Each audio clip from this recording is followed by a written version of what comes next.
gaseous form without changing to liquid state.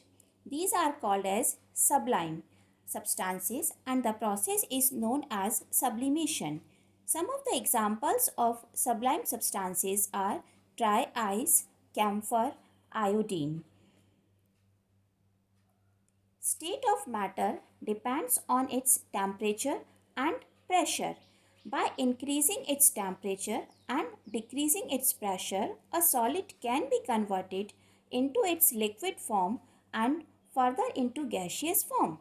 By decreasing its temperature and increasing its pressure, gases can be converted into its liquid form and then to their solidified form.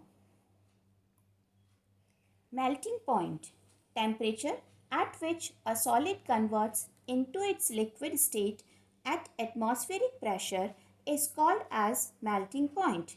Melting point of any solid depends on its nature, purity of solid and atmospheric pressure also.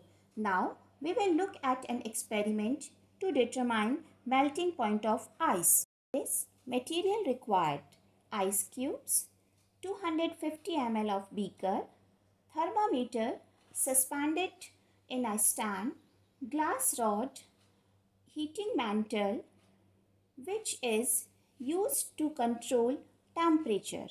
Now we will discuss about the procedure.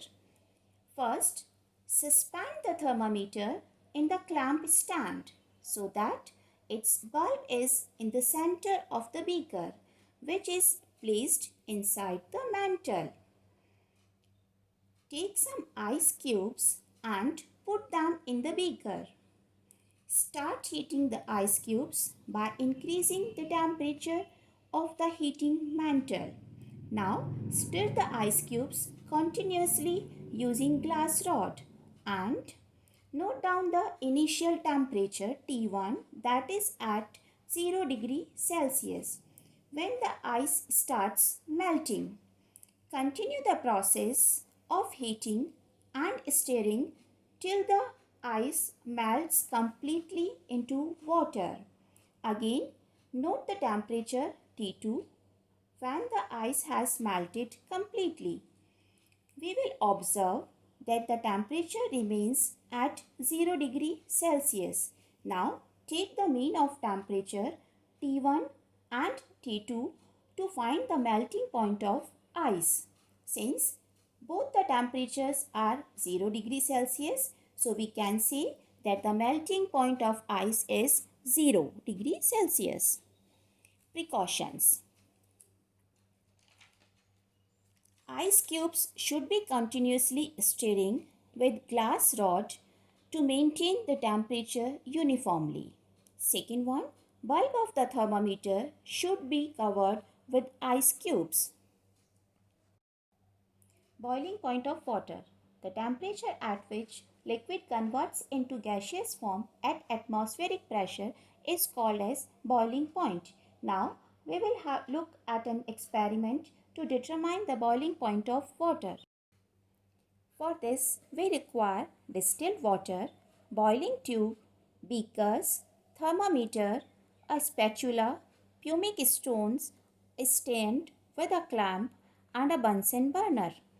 Procedure. Take about 25 ml of distilled water in a boiling tube and clamp it in the stand.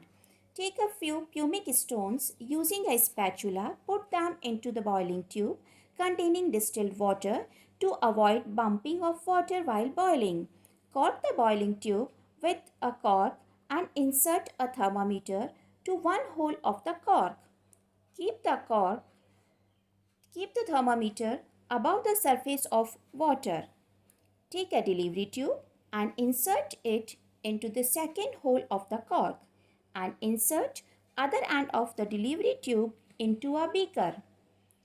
Now take a Bunsen burner and gently heat the boiling tube. Note the temperature T1 when the boiling starts.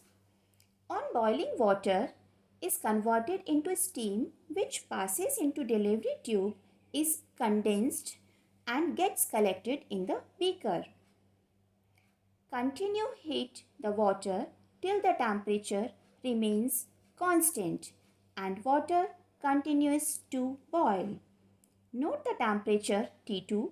Now take the mean of two temperature to find the boiling point of water, which is 100 degree Celsius. Okay children, today we learnt about the melting point and boiling point through various exercises. I hope you get understand all these one and revise your syllabus. Stay at your home.